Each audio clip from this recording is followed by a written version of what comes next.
The Volari station, known as Kirellin Theta, had once been a marvel of peaceful science. It sat on the edge of known space, nestled between ancient gravitational shears and the ghost trail of a collapsed wormhole. The placement was ideal for studying. Deep space anomalies, quiet, remote, untouched by trade routes or war zones that had been 78 solar cycles ago. Now, its halls echoed with silence. Echoes of systems failing one by one, lights flickering, life support carefully rationed, food reduced to nutrient paste recycled from decades of storage. The crew, once 30 strong, was now just 7. They no longer spoke of rescue. Not seriously. Not after all this time. Lorene, the station's former xenobotanist, stood by the main observation dome, watching the stars. Her smooth, gray skin had dulled slightly, a side effect of long-term exposure to reduced lighting and stress. She blinked slowly, adjusting the dome's transparency, though she already knew there was nothing to see. Nothing ever changed in this part of the void. Behind her, Kivoth, the station's engineer and now unofficial commander, floated quietly through the corridor. His 6 thin arms folded against his body. Radiator 4 has gone offline, he said without ceremony. Lorene turned slightly. Can you reroute power from hydroponics? There's nothing left growing there. I already did. That was Radiator 2. We're out of backups. Lorene nodded, saying nothing. The silence returned, stretching long between them. Even words had become rare. Kivo looked toward the stars. Do you still believe someone will come? No, Lorene said quietly. But I look anyway. It wasn't despair. Not exactly. It was just a habit of the mind, like breathing or blinking. A last thread of curiosity she refused to let go of. That's when it happened. At first, the station's decaying sensors picked up a faint distortion, minor gravitational ripples. Not unusual near the collapsed wormhole. But this signal was different. It had a rhythm, a pulse. Then a faint heat signature followed. Not natural, not random. Kivo spun toward the main console, his movements quick and alert. Trajectory approaching fast. No transponder. Not Korvan, not Valeri. Lorene crossed to the terminal beside him, her hands hovering over the input panel. R. You certain it's a vessel? Too structured to be debris. Mass suggests a full-class ship, possibly military. That last word hung in the air like frost. Military? No military vessel had come near this region in decades. After the Korvan conflict, most fleets had retreated toward the core. This sector had been written off, dangerous, unstable, and devoid of strategic value. There was no reason for anyone to be out here. But something was coming, and it was coming fast. Lorene ran a scan through the station's language banks. No transponder code matched. No identifying signals. The ship didn't request docking permission. It didn't hail them. It didn't slow down. Then, as suddenly as it had appeared, stopped just outside the station's visual range. The outer cameras activated. What they saw silenced even the most skeptical among them. It was massive, built in long, layered segments like plates of armor wrapped around a core engine that pulsed with blue light. The ship was clearly aged but intact.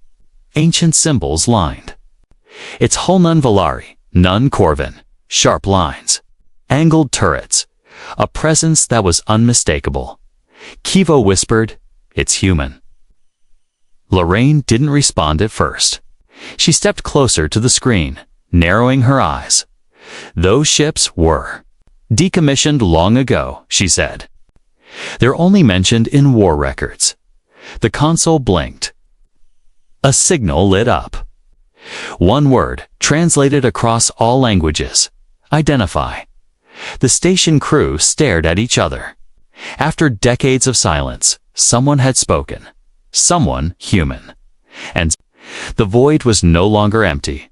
The message repeated every 30 seconds. Identify. Simple, unchanging. A single word that now held more weight than anything the Valari had heard in years. Kivo hovered over the console. His upper arms folded tightly across his chest while his lower hands worked the interface. No encryption. Open frequency. It's old protocol. Really old. Lorraine's eyes didn't leave the screen. So it's definitely human. Kivo nodded. As far as I can tell, the structure matches human-designed mid-cycle military configuration. That Dreadnought class went out of service over a century ago. Yet here it is, said Lorraine, her voice low. Alive, active, staring at us. Outside the station, the human vessel remained still. A silent guardianor, a predator waiting for confirmation. Kivo glanced back. We need to respond. If they're human, and they think we're hostile. I know, she replied. Lorraine reached for the comms panel. She hesitated. What did you say after decades of silence? What words could carry the weight of abandonment, survival, and now unexpected discovery? She tapped the panel. This is Valari Station Kirillon Theta, she said. We are unarmed. We are a civilian scientific outpost. Please confirm your identity. There was a pause long enough for everyone in the control room to exchange nervous glances. Then the voice returned. This time, not a command. A calm, measured response. Station Kirillon Theta. This is the HSS Vindicator. Confirming receipt. We are en route to establish visual contact. Do not be alarmed.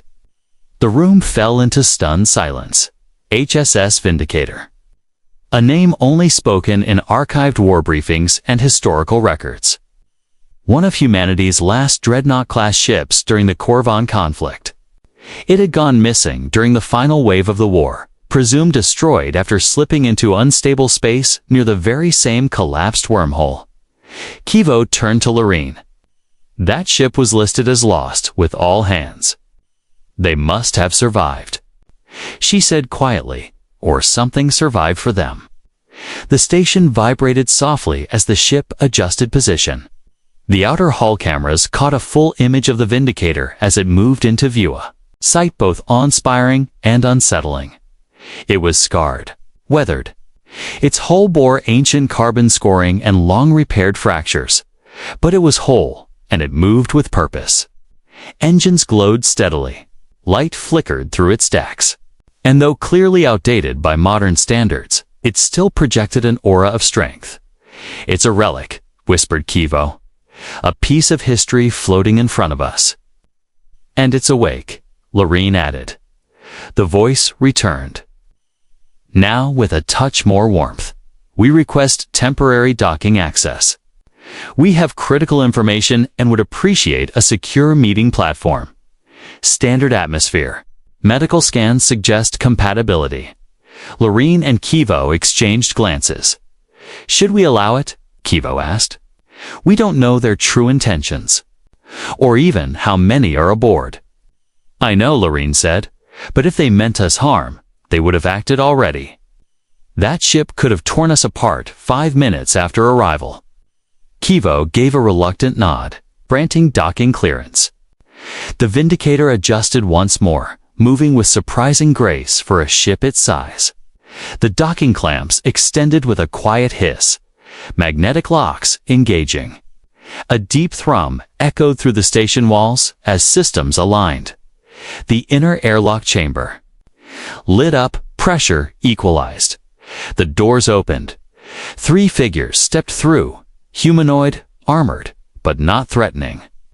Their gear looked old, but well maintained. Their visors were transparent, revealing human faces beneath. At the center stood a woman with a calm expression and sharp eyes. Her voice was firm, but not harsh. I'm Captain Rhea Morgan, United Terran Navy. We've come a long way.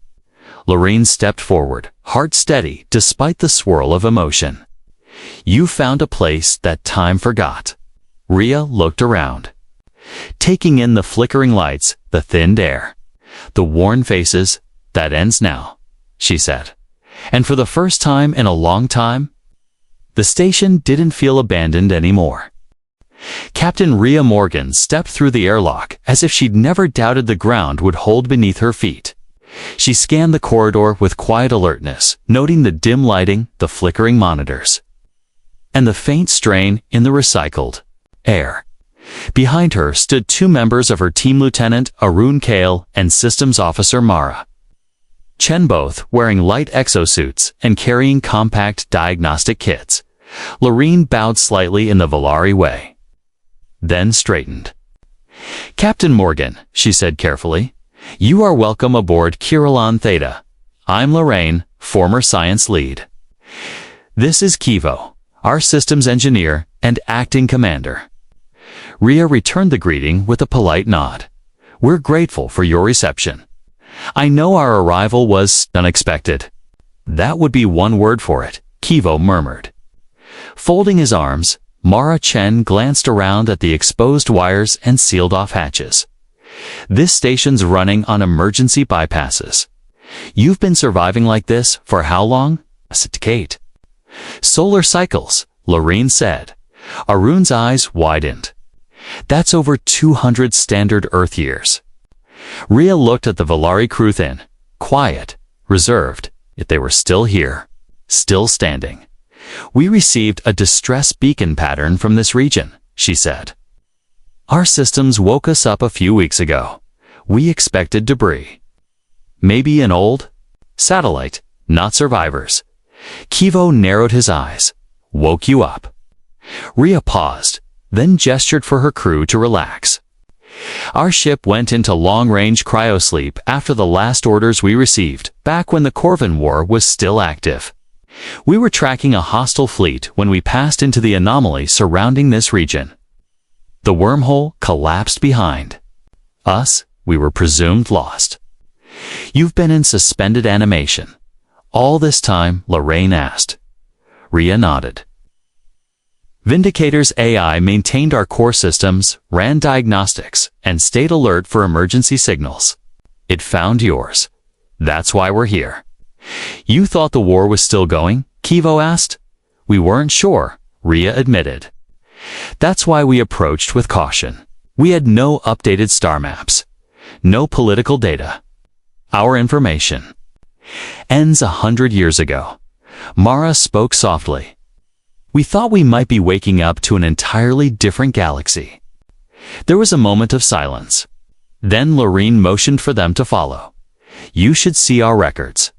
We've kept some data, even without direct contact. It might help fill in the blanks." They walked slowly through the corridors of Kirellan Theta. Every meter showed signs of wear panels scavenged for parts, life support vents patched with composite mesh, and walls stripped of unnecessary decor. But it was also clean, organized, and somehow dignified in its survival. "This place should have been abandoned completely," Arun said under his breath. "But they held it together." Kivo glanced back. "We were left behind. Supplies stopped coming, no answers. No one wanted to waste time on the edge of nothing." "Then they were wrong," Rhea said firmly. "You weren't nothing. You were a promise someone else failed to keep." They reached the central data hub. Lorene activated the main screen. "This is everything we've recorded." "We knew that." Valari Central Council declared this zone unstable, but we didn't realize it meant permanent silence. Rhea studied the logs, years of environmental readings, repair notes, personal journals. No bitterness. Just quiet resolve. "We came expecting war," she said quietly. "But instead, we found proof that people can survive without it." Kivo raised an eyebrow. "Yet your ship is built for war." "Yes," Rhea said, "but not everything we build is about destruction. Sometimes we build things that endure, just like you did." A faint chime sounded from her wrist device. "A message from Vindicator. Long-range sensors have detected movement near the wormhole remnants," she read. Aloud. "Unknown vessels, no response to hails. Lorraine frowned. You think they're Corvin? Rhea looked toward the observation dome, her gaze steady. I don't know, she said. But I think it's time this quiet corner of the galaxy had someone watching again. Captain Rhea Morgan stood alone in the station's main observatory, eyes fixed on the distant shimmer where space folded in on itself the remnants of the collapsed wormhole. It pulsed faintly, like a dying star trying to be remembered. Somewhere beyond it, unknown vessels had stirred, watching, waiting, her. Reflection in the transparent dome looked older than she remembered. Cryosleep preserved the body, but time left marks elsewhere: memories, instincts, unfinished fears. Behind her, the door slid open with a soft hiss. You're not sleeping, said Lorraine. Didn't feel right, Rhea replied without turning. It's strange, isn't it? We're centuries out of our time, but it all feels familiar. Something shows up near a broken wormhole. No transponder, no greeting. And I can still feel the tension in my spine before it even gets close. Lorraine joined her at the glass. We never had war like yours. Our people believed in retreat, in non-interference. When the Corvin Empire expanded, we pulled back. You left others behind, Rhea said gently. Lorraine nodded. Not all of us agreed. But the council made their choice. Rhea finally turned. To her, you know what it's like then. It's that cold understanding that no one's coming for you. I do, Lorraine said. Oh, that's why your arrival means something. Silence passed between them, not awkward, but shared. A bridge between lives shaped by very different histories, down in the main hangar. Vindicator's engineering team had begun repairing one of the station's power relays. Kivo and Systems Officer Chen worked side by side, exchanging quiet technical notes. The human tools were older but more rugged. Simple, practical design. Kivo was quietly impressed. I expected you to use automation, he said, watching Chen rewire a damaged coupler by hand. We do, she replied, but machines miss the little things. You'd be surprised how many problems are solved by someone just showing up with a wrench and some common sense. Kivo offered a small smile. Your people, you don't wait around. Not if we can help it, she said. At that moment, Vindicator's voice echoed through the station calm, mechanical and unmistakably alert. Unidentified vessels holding position at the edge of sensor range. Pattern consistent with Corvin scout units. No communications received. Kivo stiffened. They're back. Rhea's voice cut in a second later from the observation deck. All personnel report to command. We may have visitors. Back. In the control room, the full Volari crew gathered for the first time in months. Thin, tired, but alert. The humans stood alongside them, quiet, focused. Rhea pointed at the holomap projecting above the table. 3 ships hovered in a crescent formation. No IFF codes, no diplomatic signals. Silent watchers in the dark. They haven't made a move, she said, but they're not just passing by. This is observation positioning. They're testing your presence, Lorraine said. They don't recognize us, Rhea replied, or they don't believe what they're seeing. Kivo leaned forward. We have no weapons left. If they attack, they won't, Rhea said firmly. Not first. Not yet. They're calculating risk. And what do you intend to do?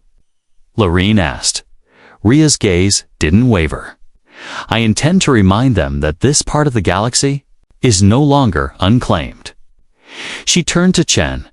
Bring Vindicator to full alert status. Power up visible systems just enough to show we're ready. Don't target, don't lock. Just let them see. Arun added, sometimes presence is more powerful than a warning. Outside the station, Vindicator's engines glowed brighter. Energy flowed through its old but resilient hull. Long dormant shield rings pulsed gently with life. The galaxy had forgotten this ship now. It was remembering. The Vindicator hovered like a monument reborn, against the backdrop of the void. Its hull lit with a quiet glow, no weapons raised. No aggressive posture, just a silent declaration that someone was here. Watching, awake. The unidentified ships, at the edge of sensor range, remained still. No movement. No retreat. But they had stopped edging closer. Inside Kirillantada's command center, Rhea stood with arms behind her back, her voice steady as she addressed both crews. "We won't fire first," she said. "We don't need to. What matters now is that they know this place isn't forgotten anymore." Kivo studied the Hala projection. "They're listening, just not answering." "They're not here to talk," said Arun from across the room. "They're here to see who we are. And if they think we're a myth, that ship out there is about to ruin their expectations." Chen stepped forward. "I've restored Vindicators, long-range transmitters. We can send a sector-wide broadcast." Lorraine tilted her head. "Reveal your position." "We already have," Rhea said. "But it's not about us anymore. It's about you. This station. What you represent. Survival. Patience. Loyalty without reward." Kivo hesitated. "And if that attracts more than just listeners, then the galaxy will know someone's willing to stand with those left behind." Rhea turned to Chen. "Open. A wideband channel. All known frequencies. Translate to Galactic Common and Legacy protocols. No encryption." The console lights flickered as the transmission system powered up. Rhea stepped toward the mic. Her voice was calm, firm, and broadcast across thousands of systems that hadn't heard a human signal in generations. "This is Captain Rhea Morgan of the human vessel, Vindicator. We have made contact with the Valari station Kirillin Theta, long presumed abandoned. Let it be known this station is no longer forgotten. Its people are not alone. If you receive this message, you are hearing the voice of a species that does not forget its own, and does not walk away from those who were left behind. This sector is under our protection. We do not seek conflict, but we will not ignore silence where voices should still be heard." She paused, then added, "If you are a friend, know that you are welcome. If you are something else, then understand. We're awake now, and we remember." The message ended. The room was silent. No one spoke for several moments. Then Kivo let out a breath. "I never thought I'd hear a message like that again." Lorraine stepped beside him. "Neither did I." The sensors pinged. One of the unknown ships had turned slowly, like a scout deciding not to test its odds. Then a second followed. The third lingered a moment longer, then shifted and disappeared into the distant stars. Rhea watched it vanish. They weren't ready, but they'll be back. With questions, with caution, maybe worse. "Then we'll be ready too," Kivo said, surprising even himself. Mara Chen tapped a console. "We've already received message echoes. The signals bouncing across relay buoys. Some of the old trade stations are pinging back." "You lit up the whole fringe." Rhea allowed herself a small smile. "Good. The void's been quiet for too long." Later that cycle, the Vindicator and the station held a joint assembly, humans and Valari seated side by side in the repurposed observation deck, small talks, shared stories, and quiet plans. The beginnings of something new. For decades, Kirillin Theta had waited in silence. Now a signal traveled across the stars, carrying with it not a warning, but a reminder the forgotten were not forgotten anymore. The observation deck felt different now. Once dim and cold, it had taken on a new tone. Quiet, but no longer lifeless. The stars still drifted beyond the dome, but now they weren't just the backdrop to isolation. They were paths, routes, possibilities. Lorraine sat across from Captain Rhea Morgan at a modest table made from repurposed paneling. Between them sat a warm drink Valari brewed, slightly bitter but grounding. Neither spoke at first. It was a comfortable silence, one earned. "I was wrong about you," Lorene said at last. Rhea looked up, one brow raised. "I expected something different," Lorene continued. The old records described humans as reactive, aggressive, unpredictable. Some of us thought that if your species returned to deep space, you'd bring more fire than light. Rhea offered a soft smile. "We've been both, and we still can be under the wrong conditions. But we learn, sometimes through mistakes, that not every answer needs force. Some just need presence." Lorene studied her. "Why did your people change?" "We didn't all change," Rhea admitted. "But we lost enough and saw enough to understand what it meant to endure. To survive without leaving others behind. That became part of who we are." Lorene sipped her drink. "Your broadcast echoed across 6 outer systems. We've had to relay responses from trade stations that haven't spoken to Valari Command in a decade. One even offered supply reroutes." "Good," Rhea said. "This place needs to breathe again." Elsewhere on the station, the human crew was working side by side with the Valari team. Arun Kale helped stabilize a failing filtration unit in the station's lower decks. Mara Chen ran diagnostics on sensor relays with Valari technicians who had never seen human interface code, but adapted to it quickly. Trust didn't arrive all at once. It built slowly, through actions, not words. "I never imagined I'd be fixing a Valari water recycler," Arun said, crouched beside a control panel. "You're surprisingly good at it," replied Kirill, a Valari technician. "Do all humans learn manual engineering?" "Not all," Arun said, smirking. "But enough of us know how to get things working again. We like solving problems with our hands." Kirill nodded thoughtfully. "We use software, predictions, simulations. But it failed us when the systems aged. Our training was meant for ideal conditions. Not this." Arun looked up. "Real survival rarely fits the manual." In the station's common area, some of the crew had begun trading items, nothing grand, just tokens. A Valari instrument that emitted harmonic pulses was handed to a human engineer.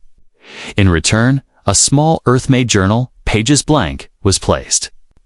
Gently in the technician's hands, Mara observed it quietly. "That's how it starts," she whispered. Kivo approached her. "What does connection?" she replied. "Not the political kind. The kind that grows between people who understand each other, even when they don't speak the same way." Kivo gave a quiet nod. "I thought I understood your people, but I was thinking in extremes. We're not all one thing," Mara said. "But when we care, really care, we don't forget. That's what the Vindicator is. A promise that didn't fade." Later, Rhea stood with Lorraine and Kivo near the central platform. A new symbol was being installed, half Valari, half human. A seal of cooperation. Simple, bold. "Earned. We'll keep the station running for now," Rhea said. "Vindicator will hold position in orbit and help with supply requests. But we're also preparing a full report for Terran Command. When they receive it, others will come." "And if the Korvan return," Kivo asked, "then they'll find this isn't the same quiet void they left behind," Rhea said. "They'll find something stronger." And for the first time in decades, the station didn't feel like the edge of the galaxy. It felt like the center of something new. Valari Command arrived in an elegant silver cruiser 3 cycles after the Vindicator's signal swept across the outer systems. Its approach was deliberate and slow, graceful in the way only Valari ships could be. Sleek, curved, and quiet. The complete opposite of the Vindicator's towering, angular presence. The cruiser docked without ceremony. For once, there were no formalities. Just questions and caution. Rhea Morgan stood beside Lorene and Kivo in the command center as the doors opened and the Valari delegation stepped inside. They wore diplomatic gray, their long robes trailing faint light behind them. At their center stood Envoy Teles, a seasoned negotiator known for his composed demeanor and precise speech. He didn't waste time. "We received your message," Teles said, voice smooth, "and your visitors." He gave Rhea a polite but unreadable glance. Rhea offered a respectful nod. "Captain Rhea Morgan, United Terran Navy." Teles's gaze didn't falter. "Your ship is classified as a dreadnought, a vessel designed for conflict." "It's also a ship that responded to a distress signal," Rhea replied. "We woke from cryosleep to find a station abandoned by its own people. That's what brought us here, not conflict, but responsibility." Teles considered her words. Lorraine stepped in. "They've done more in 3 cycles than our command did in decades. Power's been stabilized, communications restored, and they've made it clear this sector is no longer forgotten." Teles turned to Kivo. "Do you agree with this assessment?" "Do," Kivo said firmly. "They didn't just bring technology, they brought attention and action." Teles studied the 3 of them, then gestured toward the observation deck. "Walk with me," he said. They followed him through the corridor. Outside, the stars burned as they always had, indifferent.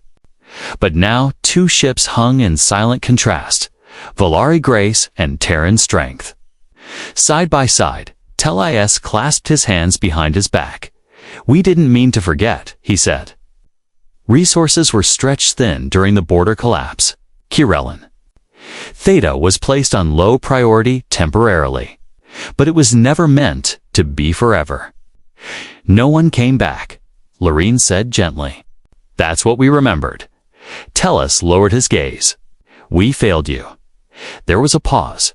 Then Rhea spoke. "You can fix it.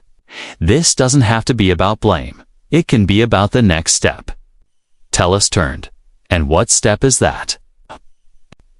"Joint Task Force," Rhea said. "Volari and Terran crews working together, monitoring forgotten systems, supporting neglected outposts, offering aid where Central Command no longer looks. We combine resources, skills, and reach. You want a formal alliance? I want cooperation," Rhea said. "A structure that ensures no one is left floating in silence again." Teles considered her. "And what does your command say to this?" "We'll send them the proposal," Rhea said, "but they'll listen. They built the Vindicator to defend the helpless. This is just an extension of that mission." Lorraine stepped forward. "Let us be the proof. Kirillon Theta still stands because of both our people. That's the foundation." Teles looked at the station, battered, patched, and alive. "I never thought I'd see a Terran dreadnought in orbit again," he said. "Let alone one offering unity." Rhea smiled slightly. "We've learned that strength isn't about what you destroy. It's about what you protect and who you stand beside." Teles gave a small, respectful bow. "Then, let's write something new." That cycle, both ships uploaded a shared communique across the Fringe system signed by Terran Command and Volari Central Leadership. It marked the beginning of the Kirellin Accord, a joint initiative to support neglected systems and prevent abandonment in any form, and somewhere beyond the wormhole remnants. Distant eyes watched the new banner being raised, not a flag of dominance, but of partnership. The stars had witnessed silence long enough. Now, they bore witness to something different. 3 standard cycles passed. Kirellin Theta no longer resembled a forgotten outpost. Refurbished solar rings now spun gently along its outer hull, bringing full power back online. The main corridors shone with new lighting. The old labs hummed with equipment once considered lost to time repaired, restored, and now shared by both Volari and human researchers. Outside the station, the Vindicator remained in orbit, a silent guardian. Beside it floated a second ship, sleeker and newer Volari support vessel, redesigned to integrate Terran docking protocols. 2 flags were displayed on its flanks, one of Earth, one of the Valeri Union, both surrounded by the symbol of the Kirellin Accorda rising star. Between two open hands, inside the command deck, Rhea stood with Lorraine and Kivo, reviewing the latest long-range scans. Arun and Mara were nearby, coordinating with new crew members, some Valeri, some Terran. For more signals confirmed, Mara said. Old stations scattered between collapsed lanes. No responses yet, but they're active. They've been waiting like we did, Lorraine said. Unseen, unheard. Not anymore, Kivo replied. This time, someone's listening. Rhea looked at the map, lighting up before her.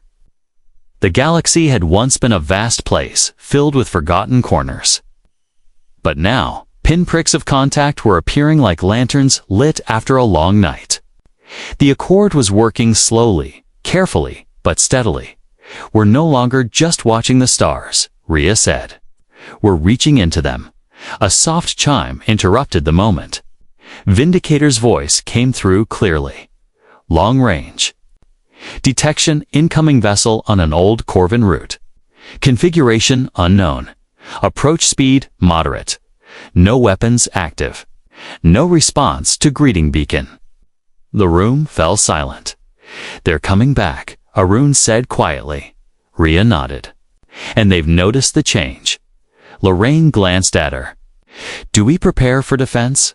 No, Rhea said. We prepare for presence. Kivo raised an eyebrow. That worked once, but this could be different. It could, Rhea. Agreed, but the moment we go silent again, we lose everything we've built. She turned to her crew. Activate full illumination. Bring the Vindicator into visible alignment with the Accord banner. Keep weapons offline, shields at medium. Let them see what this place is now. Outside, space shifted. The Vindicator rotated slowly, displaying its hull in full starlight. Its old scars were visible, but so were the modifications, the restored plating, and the unmistakable sign that it was not a relic, but a promise. Beside it, the Valeri vessel mirrored the movement, forming a steady line with the station between them. From the dark, a single ship emerged, Corvin in shape sharp and narrow, but clearly not a warship. Its hull bore signs of long travel, worn edges, radiation scoring. No sign of aggression. The station hailed it again. This time, the signal bounced back, translated, slightly garbled, but clear enough. We received your signal. We were not sure it was real. We are not enemies. We are survivors. In the command deck, no one spoke. Not even Rhea. It was Lorraine who finally answered. Then you're not alone. An escort team was prepared. No weapons drawn. Just a welcoming party, half Valeri, half human, waiting at the main airlock. When the Corvin vessel docked, and the first of its crew stepped out. They looked tired, thin, wary, but their eyes carried something else. Hope. They stepped forward slowly, and Rhea stepped forward to meet them. No speeches, no ceremony. Just a quiet nod between leaders once separated by fear. Now bound by survival, and above them, in the silence of space. More lights began to flicker on across the distant sectors. Outposts, ships, relays. Not echoes of war, but signs of life. The void no longer belonged to silence. It belonged to those who had endured, and those who had returned. Together, the end.